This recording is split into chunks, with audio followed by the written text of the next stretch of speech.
The massive Imperial station hung in space like a crystal city among the stars. Its towers stretched for miles in every direction, home to billions of beings from across the galaxy. At its heart lay the Emperor's palace, where the most powerful creature in the known universe was slowly dying. Dr. Lisa Rodriguez stood in the medical chamber, staring at the readings on her scanner. The numbers made no sense. Emperor Zixithara, who had ruled the Galactic Consortium for 3,000 years, was falling apart at the molecular level. His crystalline body, which had survived wars, plagues, and the rise and fall of entire civilizations, was crumbling like sand. The other doctors in the room looked just as confused. Dr. Velthari of the Volcari race stood beside his massive computer, its lights blinking frantically as it processed millions of calculations per second. The tall, blue-skinned alien shook his head slowly. His people were known throughout the galaxy for their incredible intelligence, but even their best minds could not solve this puzzle. Across the room, Master Healer Quinera from the Ethereal monks floated in meditation pose. Her people had mastered the mysteries of life and death for millions of years. They could heal wounds that would kill any other being, but she too looked defeated. The soft glow around her body flickered with uncertainty. The biomancer representative, a creature that looked like living metal shaped into the form of a person, ran diagnostic after diagnostic on the Emperor's body. His people could reshape life itself, creating new forms of existence with a thought. But the quantum plague that was killing the Emperor seemed beyond even their abilities. Lisa felt out of place among these brilliant beings. Humans were considered a young species, barely worth notice in galactic terms. Earth had only joined the consortium 50 years ago, and most aliens still saw humans as primitive creatures who had just learned to travel between stars. The Emperor himself lay on a platform in the center of the room. His body was made of living crystal that normally glowed with inner light. Now that light was fading. Cracks appeared and disappeared across his surface as the quantum plague ate away at his molecular structure. When he spoke, his voice was like music played on breaking glass. "My friends," the Emperor said, his words filling the chamber. "I can feel my time growing short. The plague spreads faster now. Perhaps we should accept that some things cannot be changed." Dr. Velthari stepped forward, his computer humming behind him. "Great Emperor, our calculations show 17 different treatment possibilities. We simply need more time to test each one." Master Healer Quinara opened her eyes, which glowed like small suns. "The cosmic forces speak of healing, but their voices are unclear. The plague comes from beyond normal understanding." The biomancer's metal face showed no expression, but his voice carried frustration. "We have attempted cellular reconstruction 43 times. Each attempt fails within minutes. The plague adapts to our treatments."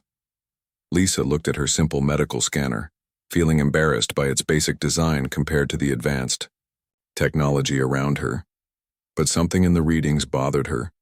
The plague's pattern looked familiar, though she could not place where she had seen it before.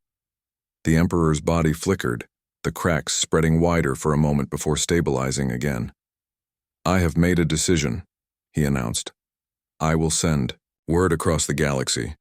Any species that can cure this plague will be granted rulership over an entire sector. Let every brilliant mind in the consortium try to save their Emperor." The other doctors looked shocked. An entire sector contained thousands of worlds and billions of beings. It was a prize beyond imagination. Within hours, the call went out across space, traveling faster than light to reach every corner of the galaxy. On the edge of known space, Captain Jake Morrison read the message aboard his ship, the New Horizons. He was a tall man with brown hair and tired eyes, leading a small crew on exploration missions that most people considered boring and pointless. His ship was old, his crew was small, and nobody expected much from them. "Boss," called Katie Bell, from the engine room. She was a short woman with red hair and grease-stained hands who could fix anything with enough time and spare parts. "You seeing this crazy message about the Emperor?" Danny Walsh, their medic, looked up from his medical supplies. He was a quiet man who had served in Earth's colonial wars before joining the exploration service. "Sounds like the whole galaxy's going crazy trying to save him." Alex Turner, their scientist, pushed his glasses up his nose as he studied his instruments.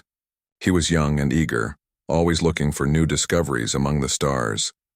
The quantum plague is supposed to be impossible to cure. Every expert in the galaxy has said so. Jake looked at his crew, thinking about the message. Humans were not invited to help save the Emperor. Everyone knew that human medicine was too simple, too basic to deal with such an advanced problem. The smart species would handle this while humans stayed out of the way.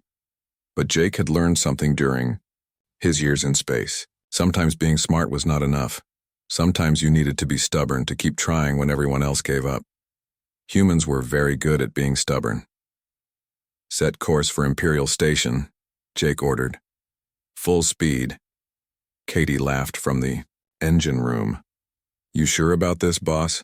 We're going to look pretty stupid next to all those genius aliens." "Maybe," Jake said, watching the stars shift as his ship turned toward the galaxy's heart. But stupid humans have surprised people before. The New Horizons was not fast compared to military ships, but it was reliable. For 3 days, they traveled through space while news updates told them about the brilliant minds gathering at Imperial Station. The greatest scientists, doctors, and healers in the galaxy were working around the clock to save their Emperor. When they finally arrived at Imperial Station, Jake felt very small. The station was larger than Earth's moon, covered in docking bays that could hold ships the size of cities. Their little exploration vessel looked like a toy next to the massive alien ships that surrounded them. The docking controller's voice crackled over their radio. "Human vessel, state your business at Imperial Station." "We're here to help save the Emperor," Jake replied. There was a long pause. Then came something that might have been laughter. "Proceed to docking bay 7439. Try not to get in anyone's way."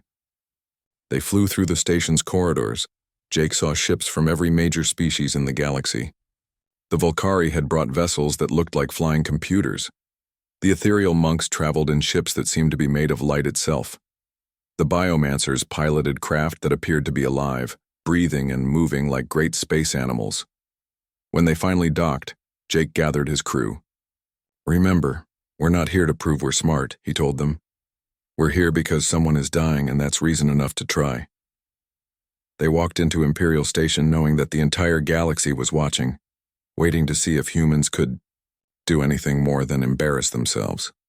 None of them knew that they were about to change everything. The Imperial Medical Bay was unlike anything the humans had ever seen. The chamber stretched for hundreds of meters in every direction, filled with equipment that seemed to bend the laws of physics.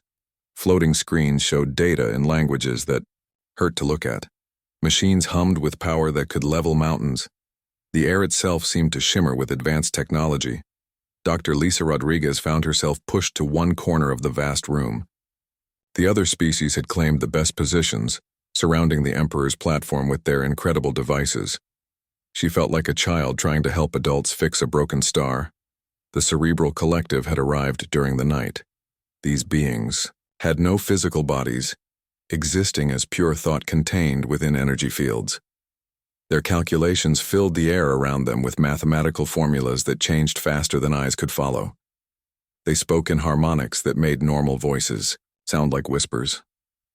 The quantum structure requires dimensional phase alignment. Their voice echoed through the chamber. "We must shift the Emperor's existence to a reality where the plague cannot touch him." Near them, the Biomancer Guild had set up a workshop that looked like a combination of laboratory and art studio.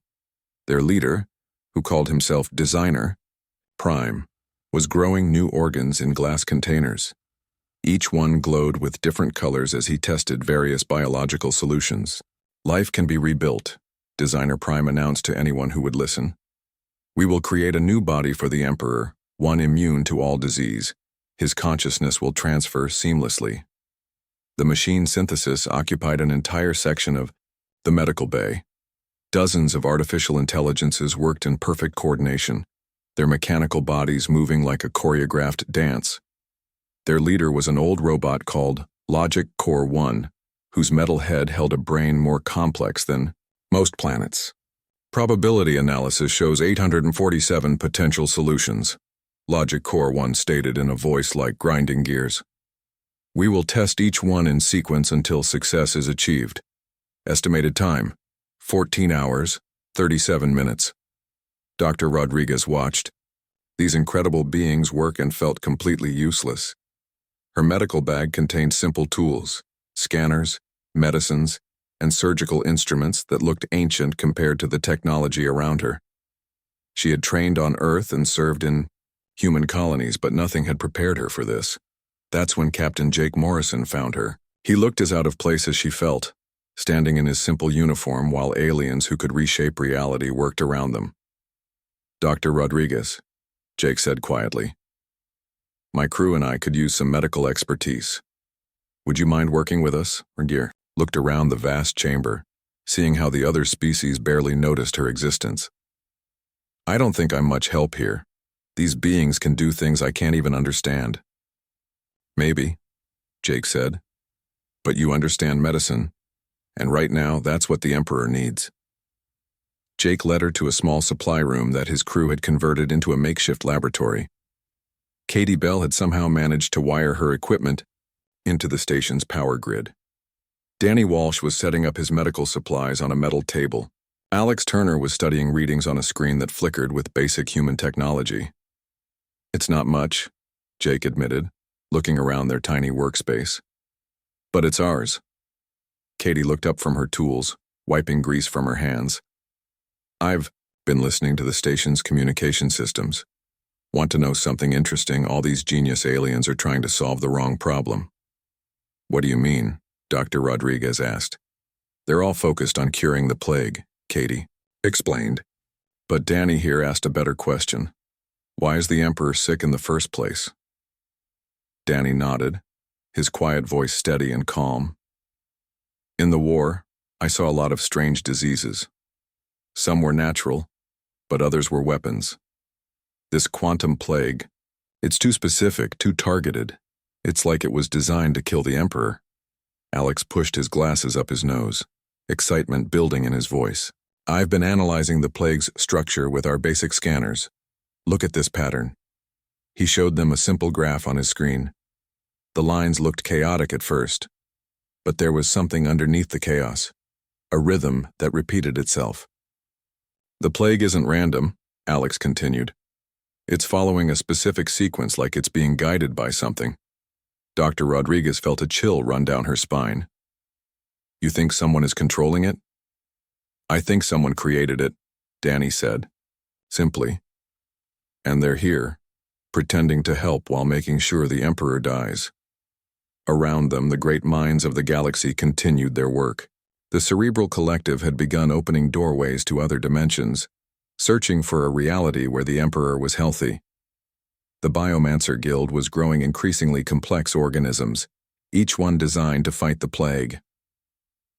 The machine, Synthesis, had built a massive computer that could simulate trillions of possible cures. But in their small supply room, 4 humans and 1 human doctor were asking different questions. While everyone else wondered how to cure the impossible disease, they wondered who had created it and why. "There's another problem," Katie said, checking her instruments. "I've been monitoring the Emperor's quantum signature. The plague isn't just breaking down his molecular structure randomly. It's targeting specific systems first." "Which systems?" Dr. Rodriguez asked. "His memory core, his communication center, and his regeneration matrix," Katie replied. "If I didn't know better, I'd say someone wants him to forget things before he dies." Jake looked grim. "What kind of things would an Emperor need to forget?" "Secrets," Danny said quietly. "State secrets, military codes, information that could start wars if it fell into the wrong hands." Dr. Rodriguez felt pieces of a puzzle clicking together in her mind. So the killer isn't just trying to murder the Emperor. They're trying to steal his knowledge first. Or destroy it, Alex added. If the Emperor dies and his memories are corrupted, certain information dies with him. Around them, the other species continued their sophisticated approaches. The Volcari were running calculations so complex they required planet-sized computers. The ethereal monks had entered deep meditation, seeking mystical solutions that might take days to manifest. The various genius races were solving the problem exactly as they always did, with advanced technology and superior intellect. None of them were looking for simple solutions. None of them suspected that the answer might be hiding in plain sight among the very people trying to help. Katie pulled up a schematic of the medical bay on her screen. "I've been mapping everyone's positions and equipment. Want to see something interesting?"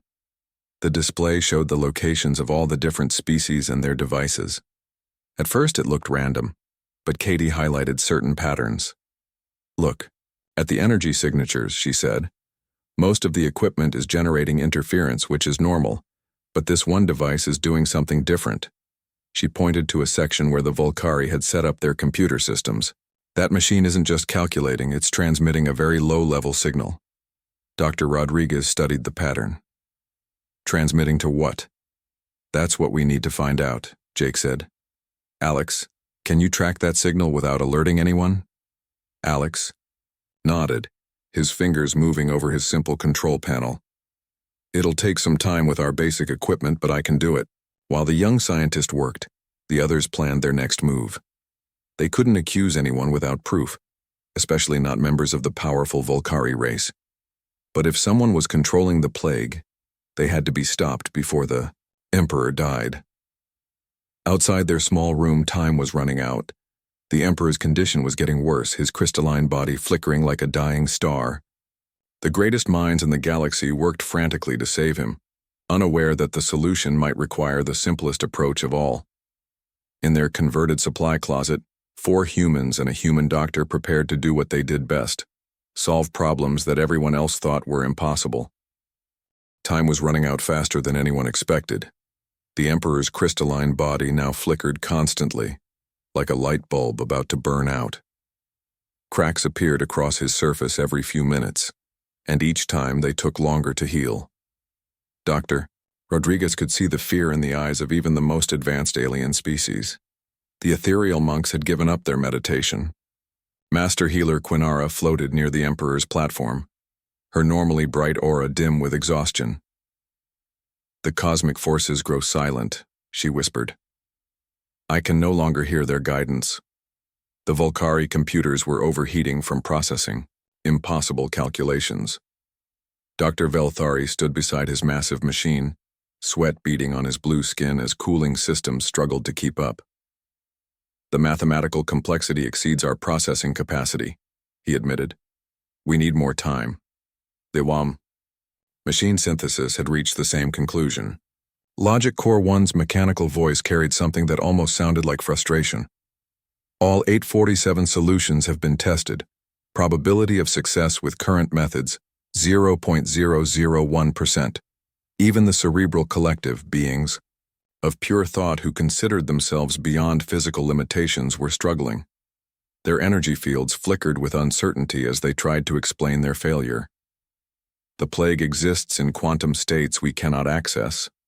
Our consciousness cannot reach the affected dimensions." In their small supply room, the human team worked with desperate energy. Alex had finally traced the mysterious signal Katie had detected. The thin beam of energy led from the Volcari computers to a tiny device attached to the Emperor's medical platform, hidden among the legitimate monitoring equipment. "There," Alex said, pointing at his simple screen. "That little device is receiving instructions from the Volcari computer. It's so small and basic that all the advanced scanners are ignoring it." Dr. Rodriguez looked at the readings. "What's it doing?"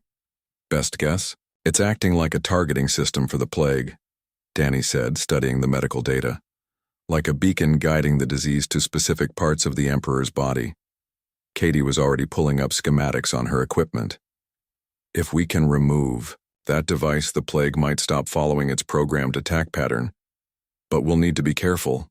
If the person controlling it realizes we know, they might accelerate the Emperor's death." Jake nodded grimly. "First, we need proof of who's behind this. Alex, can you trace the control signal back to its source?"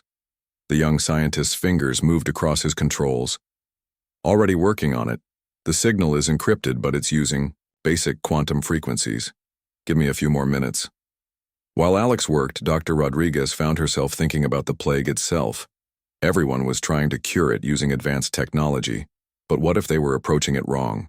What if the solution was simpler than anyone imagined? Danny, she said suddenly. You mentioned this looked like a weapon. In your experience, how do you treat weapon-caused injuries? The medic thought for a moment. Depends on the weapon, but the first rule is always the same. Stop the weapon from causing more damage, treat the symptoms later. What if we stopped trying to cure the plague and instead tricked it? Katie looked up from her equipment. What do you mean? Dr. Rodriguez pulled up the Emperor's medical readings on her simple scanner. Look at how the plague targets his systems. It's programmed to attack specific quantum frequencies, right? What if we gave it false targets, decoys? Danny said, understanding immediately. Create fake quantum signatures that look like the Emperor's vital systems. The plague attacks those instead of the real ones. That's brilliant, Alex said, still working on his trace. And it uses the plague's own targeting system against it. The more sophisticated the weapon, the easier it is to fool. Katie was already running calculations. We can generate quantum decoys using the station's power grid. It won't be pretty or elegant, but it might work. Around them, the advanced alien species continued their sophisticated approaches. The Biomancer Guild was growing increasingly complex. Organisms, each one designed to fight the plague on a cellular level. The Cerebral Collective had opened doorways to 17 different dimensions, searching for a reality where the cure existed. The machine synthesis was building quantum computers that could simulate entire universes, but none of them were thinking like humans. None of them were looking for the simple, crude solution that might actually work. Got it, Alex announced suddenly. The control signal is coming from Dr. Velthari's personal workstation. He's been guiding the plague while pretending to search for a cure. Jake felt anger building in his chest. Why would he do this? Politics, Danny said quietly. If the Emperor dies, who takes power? The Volcari are one of the oldest species in the consortium. Maybe they think it's time for a change in leadership. Dr. Rodriguez looked at the Emperor's fading form. We need to act fast. His quantum signature is getting weaker. Even if we stop the plague now, he might not have enough energy left to recover. Katie had finished her calculations. I can generate the quantum decoys, but I'll need access to the medical platform. That means getting past all those alien security systems. Leave that to me, Jake said. I'll create a distraction. You three set up the decoys and remove that beacon device. What kind of distraction? Alex asked nervously. Jake smiled grimly. The kind humans are famous for. I'm going to start an argument. He walked out of their supply room and into the main medical bay. The assembled alien species were working in tense concentration, their advanced equipment humming with power. Jake positioned himself near the center of the room and raised his voice. This is ridiculous, he announced loudly. You're all trying to solve the wrong problem. The chamber fell silent. Dozens of alien eyes turned to stare at the human captain, who had dared to interrupt their work. Dr. Velthari looked up from his overheated computer. Captain Morrison, this is not the time for primitive human theories. Primitive? Jake laughed. You've been working for hours with technology that can reshape reality, and the Emperor is still dying. Maybe it's time to try something primitive. Master. Healer Quinara's aura flickered with annoyance.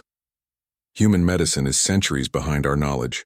You cannot possibly understand the complexity of this situation. Maybe I don't understand complexity, Jake replied, but I understand results. And your complex solutions aren't working. Logic Core 1's mechanical voice cut through the growing tension. Human Captain, your emotional outburst serves no logical purpose. Please return to your designated area. Emotional? Jake stepped closer to the robot.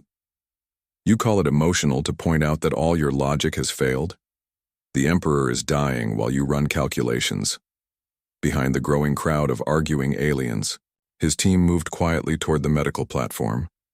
Katie carried her equipment in a simple tool bag that looked harmless compared to the advanced devices around them. Danny and Dr. Rodriguez appeared to be conducting routine medical checks. Alex stayed with his scanner, tracking the control signal and making sure Dr. Velthari remained focused on the argument instead of his computer. The human speaks truth, Designer Prime announced suddenly. Our biological solutions have all failed. Perhaps a different approach is needed. This started a heated debate among the aliens. Each species began defending their methods while criticizing the others.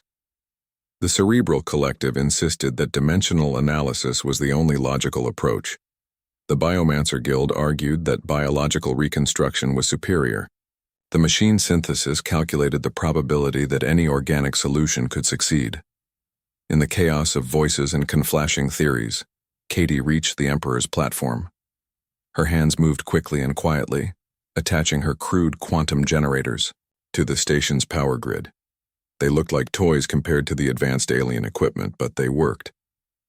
Dr. Rodriguez began the delicate process of introducing quantum decoys into the Emperor's crystalline matrix. Her simple medical scanner guided her as she created false targets for the plague to attack. Danny monitored the Emperor's vital signs, watching for any changes in his condition. The beacon device was exactly where Alex had predicted, a tiny piece of technology hidden among the legitimate medical sensors. Katie carefully disconnected it, her engineer's training helping her avoid triggering any alarms. As soon as the beacon was removed, the Emperor's quantum signature began to stabilize. The plague, confused by the sudden appearance of multiple targets, started attacking the decoys instead of his vital systems. The change was subtle at first, but then the cracks on the Emperor's surface began healing faster than they appeared. His inner light grew steadier, and his crystalline structure started to repair itself. The arguing aliens fell silent as they noticed the improvement. Dr. Velthari looked at his computer screen in shock, seeing that his control signal was no longer reaching its target. "Impossible," he whispered. "The plague should be accelerating, not retreating."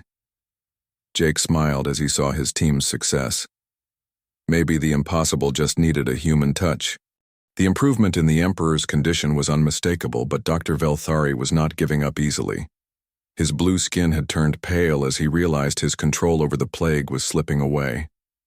Sweat dripped from his forehead as he frantically worked at his computer, trying to reestablish the connection to his hidden beacon. "The quantum fluctuations are stabilizing," Master Healer Quinara announced, her aura brightening with hope. "Something has changed in the plague's behavior." Logic Core 1's mechanical head tilted as he processed new data. Confirming unusual shift in plague attack patterns. Current trajectory suggests possible recovery. Dr. Rodriguez kept her expression calm while monitoring the quantum decoys through her simple scanner. The little devices were working perfectly, drawing the plague away from the Emperor's vital systems like magnets attracting metal. But she could see the strain on Katie's makeshift power connections. The crude human technology was not designed for this kind of sustained operation. "How long can we maintain this?" Dr. Rodriguez whispered to Katie. "Maybe another hour," Katie replied quietly, checking her equipment. "These generators are running hot, and I don't have proper cooling systems." Danny was watching the Emperor's vital signs when he noticed something troubling. "The plague is adapting," he said softly. "It's starting to ignore some of the decoys." Across the room, Dr. Velthari had stopped sweating. A cold smile appeared on his face as he typed commands into his computer. "Adaptive algorithms engaging," he muttered under his breath. "The weapon will find its true target." Alex was still monitoring the control signals when he saw the new transmissions. "He's trying something different," Alex warned the others. "The signal pattern is changing." Jake realized they were running out of time. If Dr. Velthari managed to overcome their decoy system, the Emperor would die, and the Volcari conspiracy would succeed. But they still needed proof that would convince the other species. "Alex," Jake said quietly, "can you record those transmissions? Something that shows Dr. Velthari is controlling the plague?" "Already doing it," Alex replied. "But we need him to do something obvious, something the other species can't ignore." Dr. Velthari was becoming desperate. His computer showed that the plague was losing its focus, confused by the multiple targets. In his frustration, he began increasing the power of his control signals, trying to force the weapon back on track. The change was immediate and dramatic. The Emperor's body suddenly convulsed as the plague renewed its attack with increased intensity. Alarms sounded throughout the medical bay as his quantum signature began fluctuating wildly. "What's happening?" Designer Prime demanded, his metal body shifting nervously. The plague is resurging, the Cerebral Collective announced. Quantum coherence is deteriorating rapidly. But Katie had been waiting for this moment. When Dr. Velthari increased his signal strength, he made it impossible to hide. Every scanner in the room detected the powerful transmission coming from his workstation. There, Katie announced loudly, pointing at the Volcari computer. That machine is transmitting a control signal to the Emperor's platform. Logic Core 1 immediately turned his attention to the readings. Confirmed.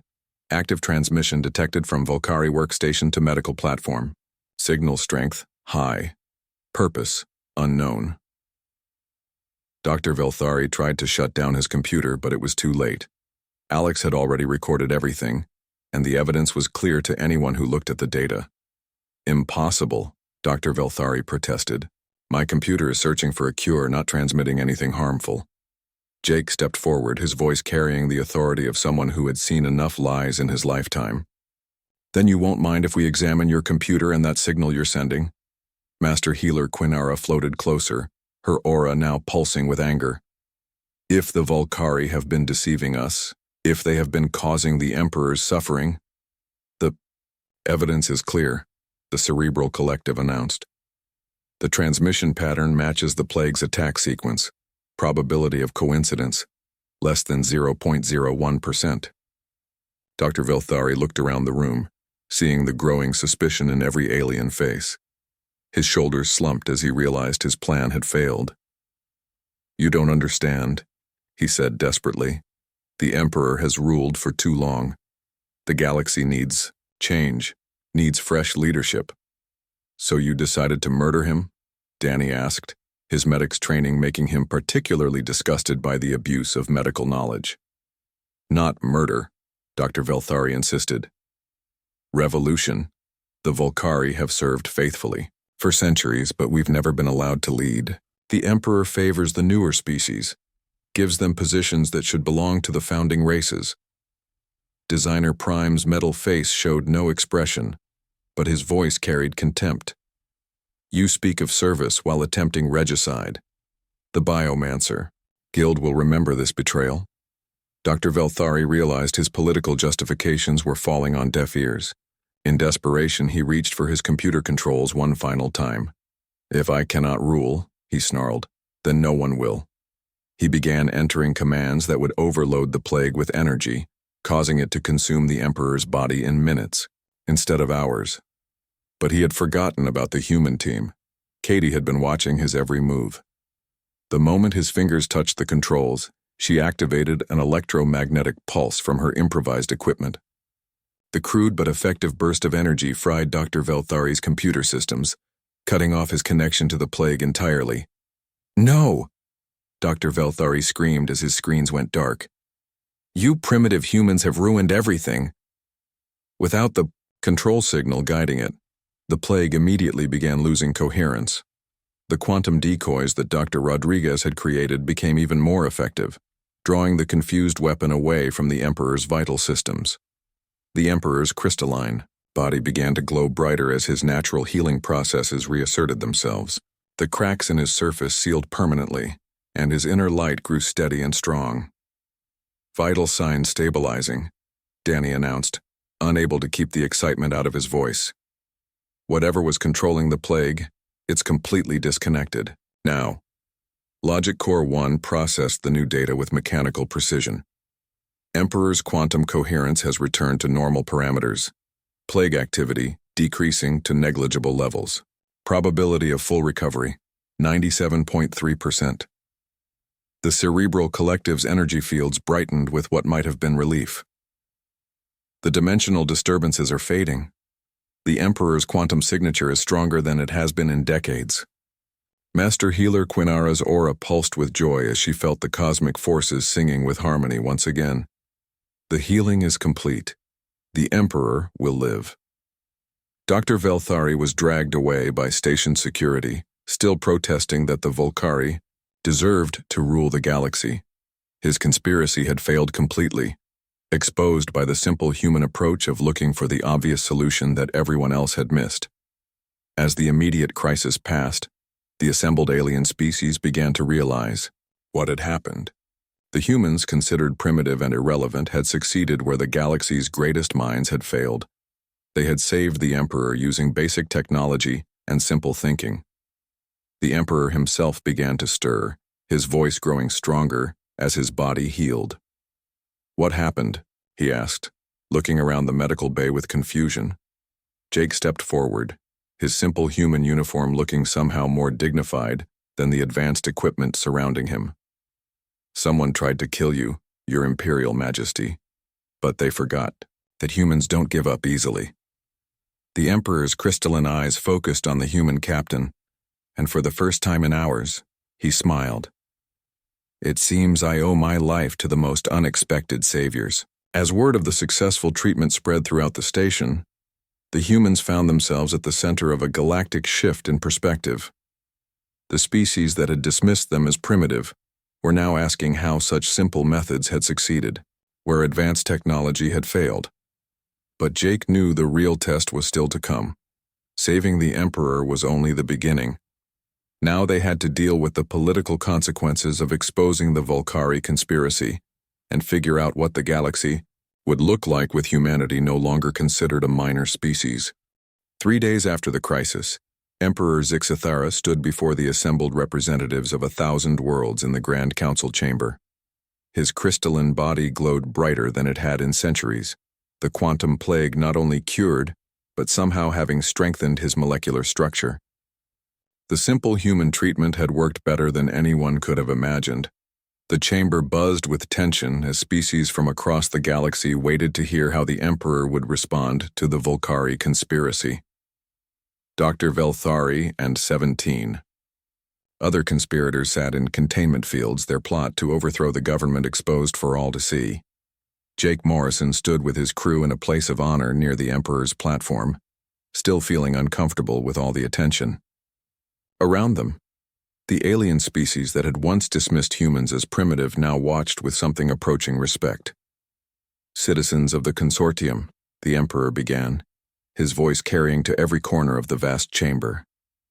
"We have survived an attack not just on my life but on the very foundation of our civilization. The Volcari conspiracy sought to destabilize our government and seize power through deception and murder." The Volcari delegation looked ashamed, their blue skin pale with embarrassment. Their representative, a female named Dr. Linthari, who had not been part of the conspiracy, spoke with a voice heavy with regret. "Great Emperor, we humbly accept responsibility for the actions of our people. The Volcari race offers full reparations and submits to whatever justice you deem appropriate." The Emperor nodded gravely. "The conspirators will face trial and punishment, but I do not hold the entire Volcari race responsible for the actions of a few extremists. Our consortium is stronger when all species work together in trust." A murmur of approval ran through the chamber. The Emperor's wisdom and mercy were legendary, but many had wondered if his near-death experience might have changed him. "However," the Emperor continued, "this crisis has taught us valuable lessons. We have relied too heavily on complexity and sophistication, forgetting that the best solutions are often the simplest ones." He turned his crystalline gaze toward the human delegation. "Captain Morrison, Dr. Rodriguez, and your crew, please step forward." Jake felt his heart pounding as they walked to the center of the chamber. Thousands of alien eyes watched their every move, and he could hear whispered conversations in dozens of languages he didn't recognize. "I promise that any species capable of curing the quantum plague would receive stewardship over an entire sector," the Emperor announced. "The humans have more than earned this reward." The chamber erupted in discussion. An entire sector contained thousands of inhabited worlds, countless resources, and billions of beings. It was a prize that would make humanity one of the major powers in the galaxy overnight. But Jake had been thinking about this moment for 3 days, and he had made a decision that surprised even his own crew. "Your Imperial Majesty," Jake said, his voice steady despite the magnitude of the moment. "We're honored by your offer, but we'd like to request something different." The Emperor's crystalline features showed curiosity. "What would you prefer, Captain Morrison?" "We don't want to rule over other species," Jake explained. "That's not who humans are. Instead, we'd like permission to explore beyond the galaxy's borders. Give us ships, supplies, and the freedom to seek out new worlds and new life among the stars. The request sent another wave of discussion through the chamber. Most species would have grabbed the offer of power and territory without hesitation. The humans were asking for the right to leave known space entirely. Katie Bell stepped forward, her engineer's practical mind focused on the possibilities. "We're explorers by nature, Your Majesty. We'd rather discover new things than manage old ons." Dr. Rodriguez nodded in agreement. "And I'd like to establish a medical exchange program. Human techniques help save your life, but we could learn so much from alien medicine too. Imagine what we could accomplish working together." Danny Walsh, who had remained quiet throughout most of the ceremony, spoke up with his characteristic directness.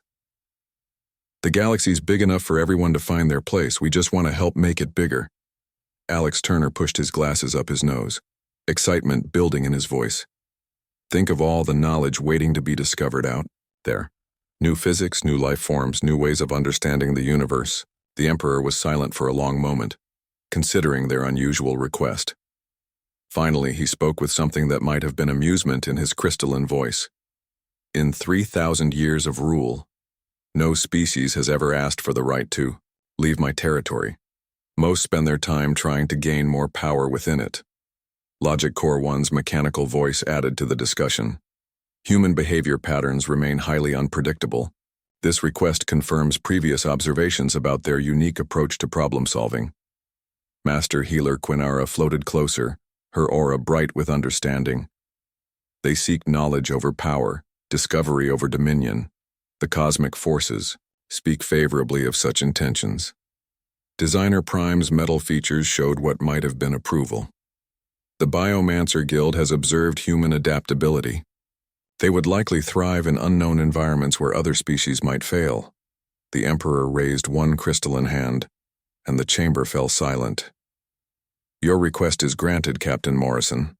The consortium will provide you with a fleet of exploration vessels and all the supplies you need for long-range missions beyond our borders." The chamber erupted in cheers and applause. The humans had not only saved the Emperor's life, but had chosen a path that would benefit the entire galaxy through new discoveries and knowledge. But the Emperor was not finished. "Dr. Rodriguez, I am appointing you as my chief medical advisor. Your techniques saved my life, and I believe other species could benefit from human medical knowledge." Dr. Rodriguez felt tears in her eyes as she accepted the honor. She would be the first human to hold such a high position in the imperial government. "Furthermore," the Emperor continued, "humanity's status as a minor species is hereby revoked. You will be granted full membership in the Consortium Council with all rights and privileges that entails." The political implications were enormous. Humanity would now have a voice in galactic governance, the right to establish colonies throughout consortium space, and access to advanced technologies that had been restricted to major species. As the ceremony concluded and the various delegations began to disperse, Jake found himself approached by representatives from dozens of different species. They all wanted to know more about human techniques, human thinking, and human approaches to problem-solving. Dr. Linthari of the Volcari was among the first to approach. "Captain Morrison, my people have made a grave error in underestimating humanity. Would you consider allowing Volcari scientists to join your exploration missions? We have much to learn from your methods." Similar requests came from the ethereal monks, the machine synthesis, and even the cerebral collective.